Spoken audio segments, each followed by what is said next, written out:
ॐ कृशधरी महाचण्डी मुक्तकेशी वलिप्रिये कुलाचार प्रसन्यास्ये नमस्ते शङ्करप्रिये घोरदंष्ट्रे कोटराक्षी कीटी शब्दप्रसादिनी घोरघोररवस्फारे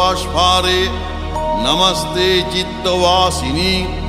बन्धुका पुष्पशङ्काशे त्रिपुरे भयनाशिनी भाग्योदय समुत्पन्ने नमस्ते वरवन्दिनी जय देवी जगद्धात्री त्रिपुराद्ये त्रिदेवते भक्तेभ्य वरदे देवी महिषग्नि नमोस्तुते घोर विघ्न विनाशाय